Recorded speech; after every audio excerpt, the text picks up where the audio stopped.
Selamat siang, Pak Jokowi. Selamat siang. Ya, apa kabar Pak? Baik.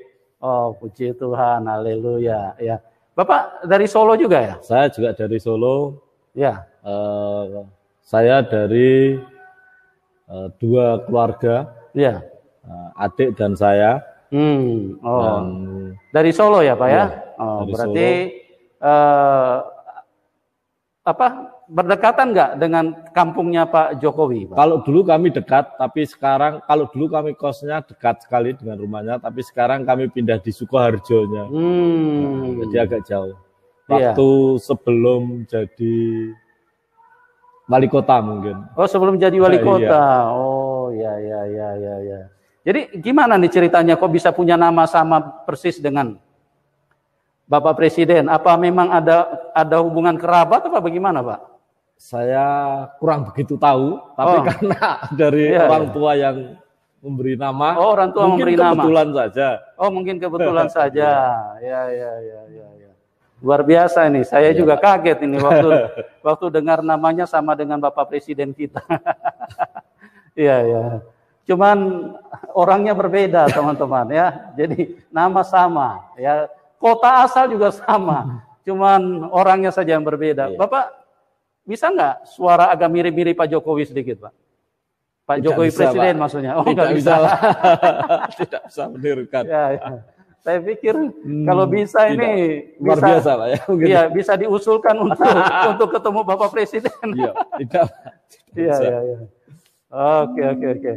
Ya, teman-teman, pada kesempatan ini Bapak Jokowi, ini bukan presiden ya, ini Bapak Jokowi yang punya nama sama. Bapak ini namanya juga Joko Widodo ya. Beliau akan menceritakan kepada kita bagaimana sampai beliau bisa kenal Tuhan Yesus ya. Pak Jokowi, Bapak bisa cerita nggak? Ini dulu Bapak punya latar belakang dulu dari keluarga seperti apa, Pak? Ya. Terus Bapak mungkin sambung dengan didikan di dalam agama Bapak yang lama seperti apa gitu. Jadi puji Tuhan, saudara-saudara, saya akan menyampaikan cinta kasih Tuhan bahwa waktu sebelum saya diselamatkan Tuhan, dipanggil Tuhan untuk menerima Tuhan Yesus secara pribadi, saya latar belakang keluarga besar kami adalah Muslim. Jadi dari dua saudara, adik saya juga Muslim, saya juga Muslim. Pak, sorry Pak, suaranya kalau saya dengar agak mirip juga dengan Pak Jokowi. Iya, agak mirip. Itu. Ya lanjut Pak, lanjut. Kemudian saya belajar di SD situ aja di Sukoharjo juga. Tapi kalau sore itu saya ngajinya tidak di daerah saya tapi beda daerah lagi. Itu kami bergabung dengan Yakari. Iya, Yakari yang sekarang berubah menjadi Lemkari, kemudian untuk tahun ini menjadi LDI yang lebih terkenal dengan LDII-nya. Kalau awal-awalnya adalah DH. Singkatan dari apa tuh Pak? LDII. LDII itu Lembaga Dakwah Indonesia, Islam Indonesia. Oke. Bapak bergabung di situ ya? Iya. Setelah itu saya di situ dididik untuk belajar tentang Al-Quran, tentang membaca. Kemudian kami belajar. Semakin hari kami semakin mengerti tentang agama Islam itu seperti apa toh. Kemudian kami belajar terus. Di samping itu kami juga ikut membantu mengajar ke mereka. Kami datang ke musola setiap desa-desa. Setiap kami puasa, bulan puasa itu pasti kami ikut ke musola yang dimana ada, dan saya ikut mengisi ceramah-ceramah itu. Berarti istilahnya pernah jadi ustadz juga dulu Pak ya? Iya. Oke, luar biasa. Oke Pak. Kemudian juga ngajar anak-anak Kalibata ngaji itu. Gitu. Sambil kami belajar tentang Islam yang lebih dalam lagi. Karena kalau di ajaran saya yang lama, Islam yang lama, doktrin kami tidak bisa hanya kami menerima Tidak hanya menerima suara, tetapi kami belajar dengan membawa buku hadisnya. Jadi kalau kami ingin sholat, kami juga belajar bagaimana sholat menurut kitab sholat. Tidak rukun sholat, tapi beda lagi. Beda itu.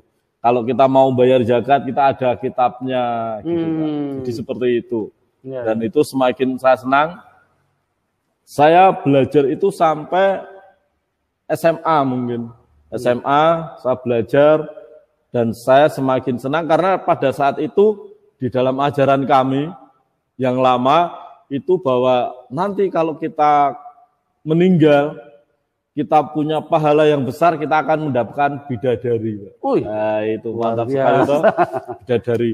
Dan acuannya kami kalau di situ ada kegiatan kerja bakti atau kerja untuk ngepel musola, ngepel masjid, itu kami diberi acuan bahwa ini pegang tangannya bidadari, kita lebih semangat lagi. Oh gitu. Tapi memang terasa nggak Pak ada pegang bidadarinya?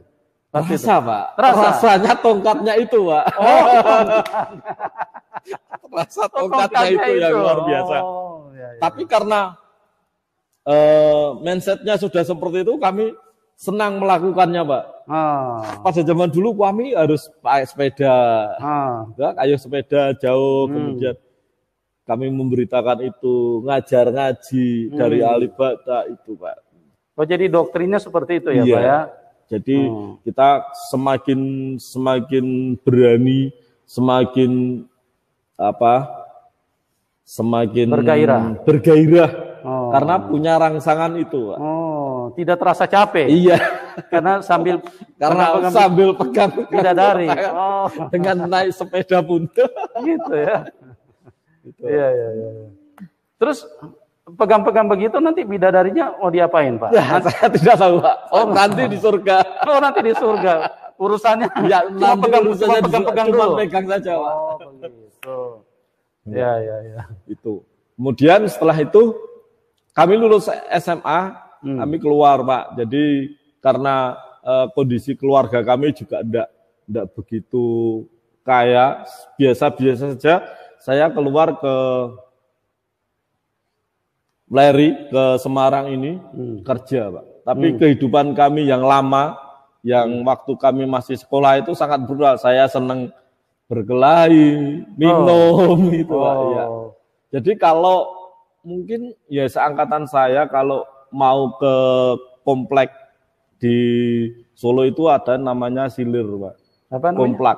Komplek anak-anak nakal itu. Jadi Bapak di situ? Saya di situ dan saya biasanya. Dan orang-orang sana manggilnya Simbah. Oh Simbah. Iya. Simbah. Kemudian dekat situ ada toko yang namanya Luwes, itu alun-alun Solo Pak. Ya. Parkiran di situ. Biasanya saya kalau di situ ada minta ngemel anak-anak itu loh.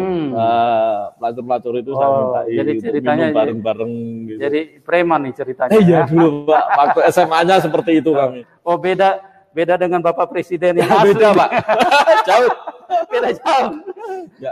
Ini Pak Joko. Kehidupan di masa-masa sekolah seperti itu. Ya.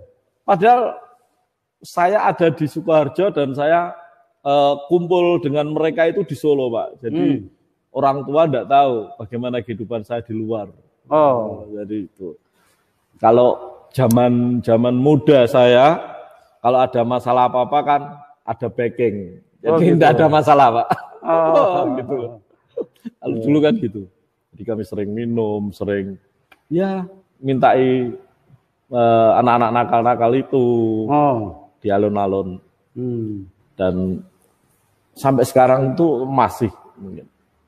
Tempatnya masih ada. Masih ada. Iya, alun-alunnya jelas masih ada. Kalau sekarang yang sudah tidak ada Silir Pak. Silir itu komplek pelacuran, tapi sekarang sudah dirubah menjadi pasar loak atau apa itu.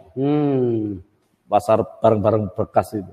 Ini puji Tuhan kita ketemu sekarang Pak. Kalau dulu saya juga nggak berani ketemu Bapak. Pasti saya menghindar juga. Iya. Kemudian ya itu setelah saya ke Weleri, saya lebih Sebetulnya saya juga belum bertobat. Saya sebelum tinggal di Wuleri, saya tinggal di Simpang 5, Pak.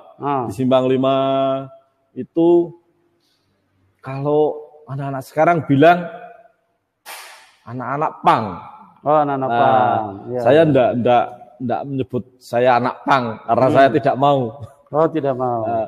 Kalau di sana kehidupannya ya itu, kalau malam ya luyur. Kemudian dulu karena kami enggak punya uang, kami pakainya lempok itu, Pak. Lempok. Iya, itu asik sekali itu. Dana itu. Kemudian setelah itu kami punya pemikiran saya harus kerja gitu. Kemudian saya kerja cari kos-kosan di Gang 6. Di Penyanggringan itu saya berusaha dagang. Dagang kemudian ada satu kos saya itu juga orang LDII sama-sama. Dia orang Klaten. Dia share dengan saya banyak sekali tentang, yuk kita gabung. Kalau dulu di sini kan enggak ada LDI, Pak. Kami harus gabungnya ke Kendal. Oh gitu.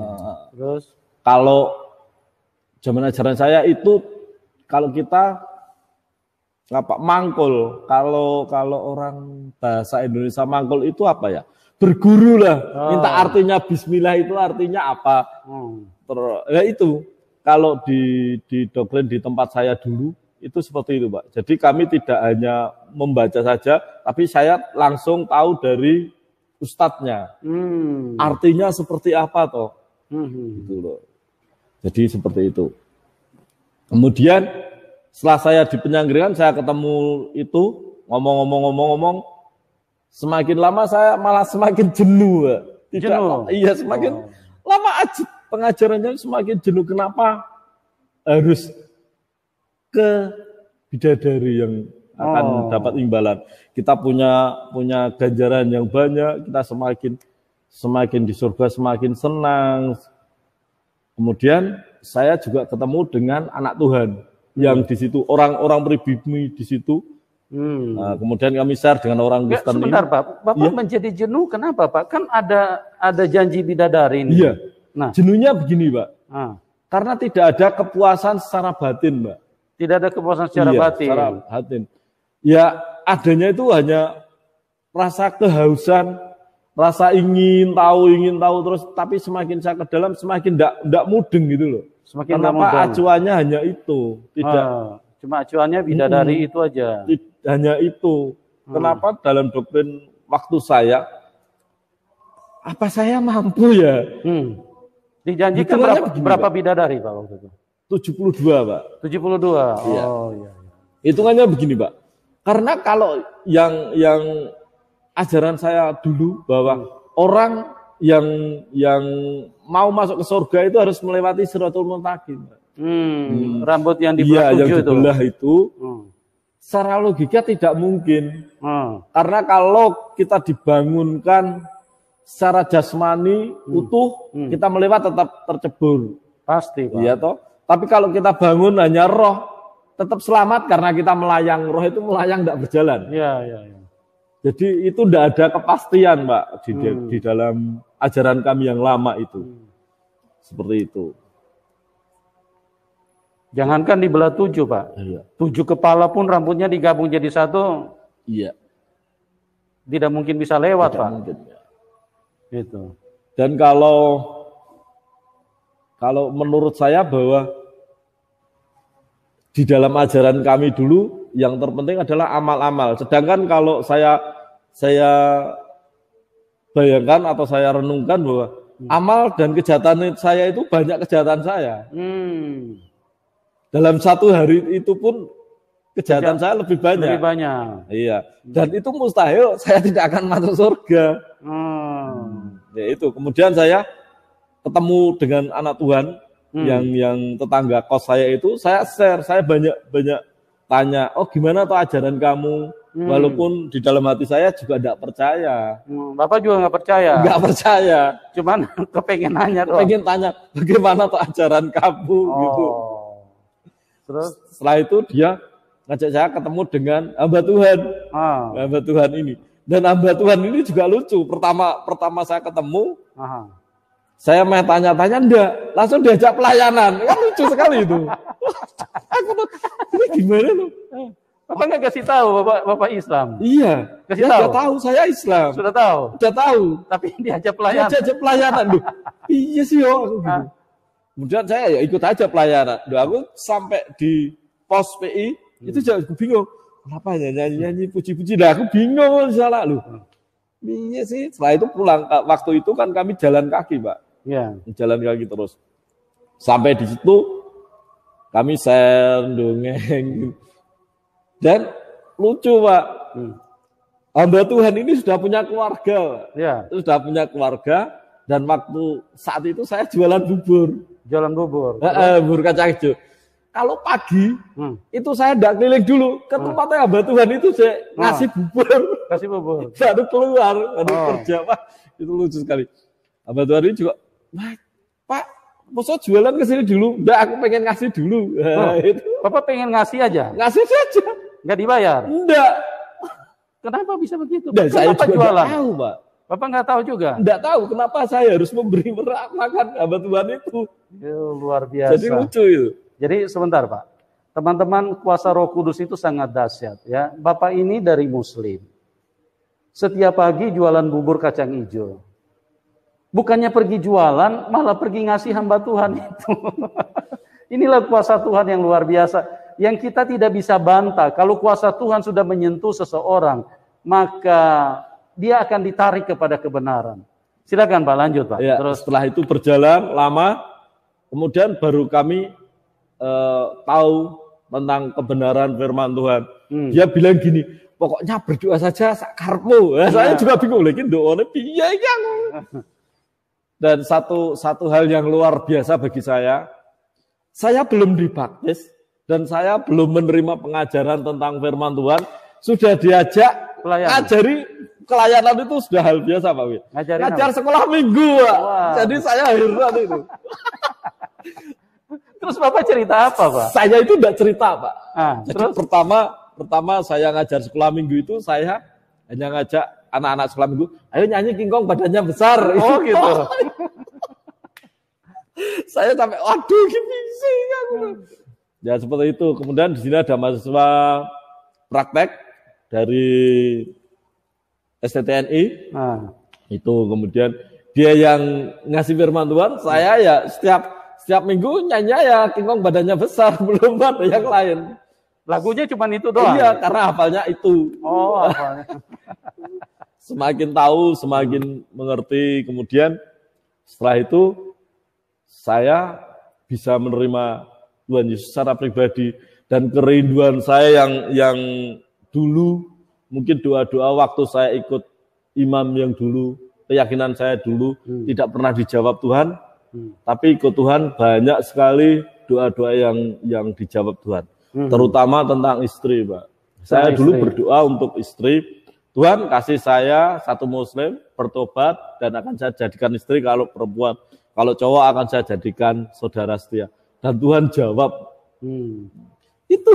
Oh, jadi Bapak dulu waktu berdoa itu masih di Muslim apa sudah Kristen? Sudah menjadi anak Tuhan, Mbak. Sudah menjadi. Tapi belum dibaptis. Belum dibaptis. Belum dibaptis. Cuma berdoa mintanya supaya dapat istri yang anak Tuhan juga. Anak Tuhan. Orang ya. Kristen juga. Karena dulu hamba Tuhan yang dulu itu memberikan doktrin saya yang sampai saat ini saya yakinin, saya imani gini, Pak.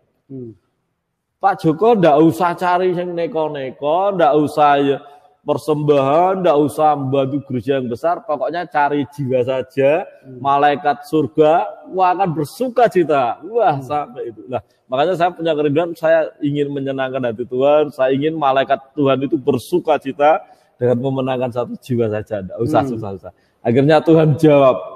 Setelah itu kami kenal, mungkin satu bulanan kami kenal dengan istri.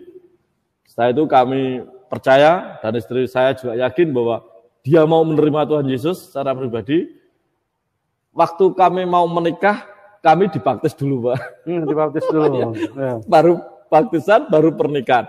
Dan di dalam pernikahan kami dari kedua keluarga juga tidak ada yang setuju. Oh, kenapa, Pak? Karena kami nikah secara Kristen. Nikah secara Kristen. Iya. istri saya juga keluarga Muslim. Keluarga Muslim. Oh, ya. Setelah itu tanpa kehadiran orang tua pun kami tetap melangsungkan pernikahan. Bukan saya dendam dengan keluarga-keluarga saya, tetapi saya bersyukur masih diberi kesempatan untuk memberitakan kebenaran kepada keluarga saya. Saya tidak bilang, saya kalau pulang ke Solo tidak pernah, Pak, ayo menjadi orang Kristen. Pak, terima Yesus, enggak. Tapi dengan sikap tingkah laku saya. Karena orang tua saya tahu, saya dulu waktu mudanya nakal, beling, seneng gelut. Sekarang jadi anak Tuhan, ya enggak harus berubah.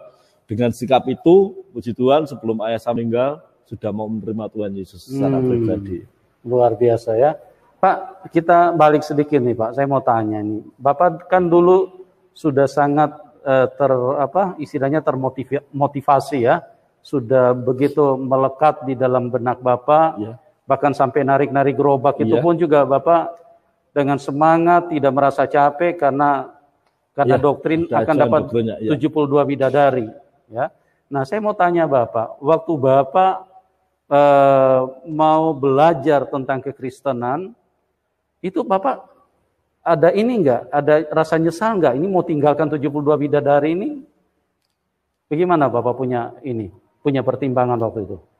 Saya tidak merasa nyesal sama sekali, Pak. Tidak merasa. Saya juga heran. Jadi setelah saya belajar, intinya pada saat ketemu dengan hamba Tuhan itu bisa membukakan hati saya, Pak. Bukan hati saya bahwa doktrin yang seperti ini tidak mungkin terjadi. Tidak mungkin terjadi. Tidak mungkin terjadi. Dan Bapak tidak ingat-ingat lagi itu? Saya sudah tidak ingat sama sekali. Karena kalau menurut saya, betul juga. Sekarang buat apa saya menikah di dunia dengan satu istri, janjinya sehidup semati, tapi nanti kalau ke surga, istri saya tetap saya tinggalkan toh. Ada bidadari yang lebih cantik. Nah, maka itu saya juga tidak tahu persis bagaimana Tuhan ubah saya. Kenapa saya sekarang sudah lupa dengan doktrin-doktrin yang diajarkan itu. Itu ya.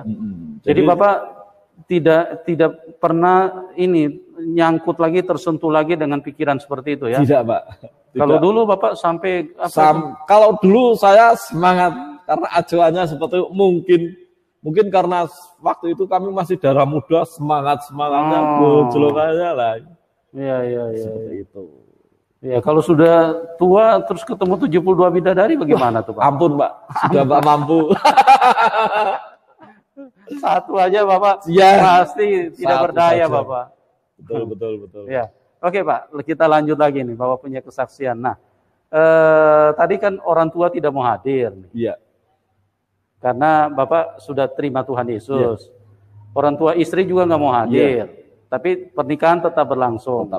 Nah, bagaimana reaksi mereka selain tidak mau hadir di dalam pernikahan? Reaksi mereka terhadap iman Bapak itu seperti apa? Jadi begini Pak, waktu pernikahan kami, walaupun kedua keluarga tidak hadir, kami juga masih tetap berhubungan baik Pak. Dan waktu kami menikah dengan istri, saya tinggal di gereja karena tidak mungkin pulang ke rumah. Itu. Dan kami dengan istri menunjukkan bahwa kita itu beda, kita itu bukan orang dunia. Sekarang kita orang surga, kita tunjukkan kalau dia membenci, kita baiki saja. Dan saya diberi wejangan pada saat itu bahwa walaupun saya orang Jawa, masih diberi wejangan, diberi petunjuk bahwa kalau orang Jawa itu dipangku pasti mati. Katakanlah kalau kita di bawahnya, kita apii, semakin hari semakin baik, Pak. Nah itu saya buktikan dan saya berdoa untuk keluarga kami, keluarga istri, kami juga berlutut pada Tuhan. Akhirnya mereka, keluarga ini mah justru sekarang baik dengan saya. Dan kalau setiap ada masalah, pasti larinya ke tempat saya. Jadi istri saya itu ada empat keluarga, Pak. Dia yang paling terakhir. Dan kakak-kakaknya ini keras-keras sekali. Tapi setiap ada masalah larinya ke saya, Pak. Setiap ada masalah lari ke Bapak. Setiap ada masalah. Jadi larinya ke saya. Gimana solusinya? Dan luar biasa sekali berkat Tuhan. Iya, iya, iya. Ya. Sempat diusir nggak waktu itu, Pak? Oh ya, tinggal di gereja ya? Tinggal di gereja, Pak. Berarti mereka tidak bisa menerima ya? Iya, karena tidak bisa menerima kami. Oh, warisan juga hilang? Kalau warisan tidak mungkin, Pak. Karena kemarin ini kesaksian. Iya. Kemarin ada di sini di keluarga istri kan kena jalan tol. Itu aja harus saya yang maju, Pak. Oh. Jadi keluarga itu ngurusi saya dan saya tidak mau ambil warisan itu. Itu hak mereka. Jadi saya tidak pernah utek-utek kalau untuk masalah warisan-warisan itu.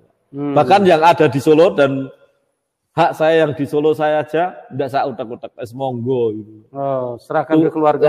Saya serahkan, monggo, saya pasti diberkati Tuhan. Amin, amin, amin. Ya, teman-teman, kalau orang sudah berjumpa dengan Tuhan Yesus, cara berpikirnya beda, sikapnya juga berbeda, perbuatannya juga berbeda. Berbeda. Karena apa? Karena kita tidak hidup dengan kekuatan manusiawi kita sendiri, tapi ada Roh Kudus yang menolong kita. Ada Roh Kudus yang selalu memberikan penghiburan, memberikan sukacita, memberikan damai di dalam hidup kita. Sehingga Pak Jokowi tidak lagi menginginkan hal-hal yang diperebutkan oleh keluarga. Artinya warisan-warisan sudahlah buat keluarga. Ya. Jadi itulah bedanya kalau orang berjumpa dengan kuasa Tuhan, berjumpa dengan kebenaran. Ada satu transformasi kehidupan. Jadi ada satu perubahan yang luar biasa yang dialami oleh Bapak Jokowi. Nah, Pak, Bapak bisa cerita nggak, Pak, mujizat-mujizat yang Bapak alami setelah Bapak percaya Tuhan Yesus? 1-2 aja, Pak, ya, supaya bisa menguatkan teman-teman yang sedang menyaksikan kita. Baik, saudara-saudara, bagi saya Tuhan itu tidak pernah ingkar janji dan firman-Nya adalah amin dan amin. Amin. Kunci kita sukses, kita jangan menjadi pencuri. Karena kalau kita berdoa seperti apapun, kita rajin ke gereja apapun, pelayanan kemanapun, tetapi kalau kita tetap menjadi pencuri Tuhan, Tuhan tidak pernah akan memberkati kita. Terutama apa? Saya minta maaf, tentang perpuluhan, coba Anda taat dengan perpuluhan Anda. Pasti Tuhan akan berkati. Dan berlakulah sesuai dengan firman Tuhan. Amin. Kalau kita sesuai dengan firman Tuhan, pasti berkat-berkat secara luar biasa akan terjadi. Itu kami rasakan, bahkan kalau di keluarga kami, tetangga kami, mereka melihat saya hanya pedagang kaki lima, kecil, tapi Tuhan pakai secara dahsyat. Jadi Tuhan percayai saya untuk bisa membawa keluarga lebih maju ke dalam Tuhan. Dan saya diakui di kalangan teman-teman. Amin. Masih dipercaya. Dan saya sering berkumpul dengan mereka, anak-anak muda. Seperti itu, Pak. Amin. Haleluya. Puji Tuhan. Oke, baik, Pak. Mungkin selanjutnya Bapak bisa sampaikan pesan-pesan orang yang sudah ikut Tuhan Yesus itu harus seperti apa? Silakan, Pak. Ya. Baik, teman-teman yang sudah menerima Yesus secara pribadi, saya berharap kita tetap maju, dan saya hanya mau bilang, kita tidak usah berpikir jauh, karena Tuhan sudah tahu bahwa kekuatan kita di mana, kemampuan kita di mana. Jangan sekali-sekali menguji Tuhan, tapi biarlah Allah yang akan menuntun setiap langkah kita. Amen. Dalam arti, kita cari jiwa. Kita tidak usah cari